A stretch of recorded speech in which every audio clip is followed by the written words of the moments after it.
Mga dati rin silang sundalo, dating Marines, dating empleyado ni Saldico, at may mga nalalaman sila na karagdagan, no? Halimbawa, merong isa sa kanila na siya mismo ang kasama, no, noong ibinigay sa isang mambabatas yung mga pera na nakasilid sa maleta, no? Isang senador ito.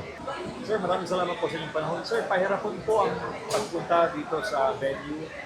Nakarating po ba yan, sir, sa mga dating sundalo po na ngayon ay nasa front lines ng anti-corruption campaign po sa kasalukuyang administrasyon? Oo, na-traffic po kami kanina pero makita nyo naman, kompleto na po kompleto na po ang 18 at may mga kasama pa kaming karagdagan na magbibigay ng kanilang testimonya. So may mga dagdag, sir, na magsasalita? Meron Ano po. ba yung 14 kayo, sir? Oo, kasama po sila sa 14, no? Pero yung 10 kasi ay nasa malalayong lugar sila at kinakailangan nila ng sabpina para meron silang maipakita sa mga taong kailangan nilang hingan ng pahintulot na bumiyahe papuntang Manila.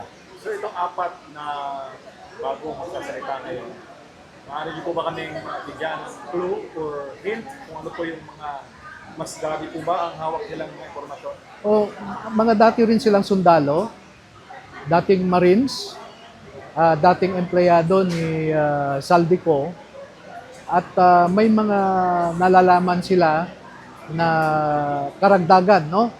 Halimbawa, merong isa sa kanila na siya mismo ang kasama, no, noong ibinigay sa isang mambabatas yung mga pera na nakasilid sa maleta, no?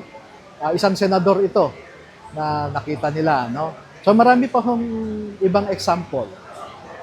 Sir, kamusta na po ang laban natin, sir? Maraming pressure. Nababasa po yun ng taong bayan, no? At updated po ang taong bayan sa mga hinahaharap po ng mga challenges ng birthday team. Oh, simple lang dapat ang tingnan ng ating mga kababayan, no? Sino ho ba ang humahadlang para lumabas ang mga nalalaman ng mga saksi ng pinakamalaking nakawan sa kaban ng bayan, no? Po, salamat sa pamumuno ni Senator Pia Cayetano sa Blue Ribbon Committee na gusto niyang ipagpatuloy ang pagdinig nila para lumabas at malaman ng taong bayan kung sino talaga ang mga nagnakaw. Pero meron namang ibang grupo diyan na pinagtatakpan nila, pinapahirapan kami. Halimbawa na lamang si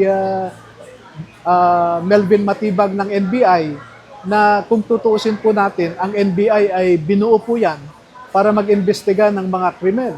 Ngunit ngayon, ang mga nagbubunyag ng mga krimen ang iniimbestigahan ni Matibag. So, isa po siya sa nagtatakip para hindi lumabas ang katotohanan. Sir, last si Mayor Benji Magalong, former PNP Chief, Mayor, nawagan po na protektahan daw yung mga nagsasabi ng totoo at yung mga nagbubulgat po ng issue. Oo, maraming salamat sa panawagan ni Mayor Magalong na yan. Pero ang mas importanteng sinabi niya ay 90% daw ng mga congressmen o congresswomen ay corrupt, no? Nabanggit niya yon at hindi niya nabanggit yung mga Senate naman. So yun po ang kwan. Totoo po yun. Gusto naming patunayan ang binanggit ni Mayor Magalong na 90% ng mga congressmen, congresswomen ay corrupt. Sir, last, mensahe po niyo sa taong bayan.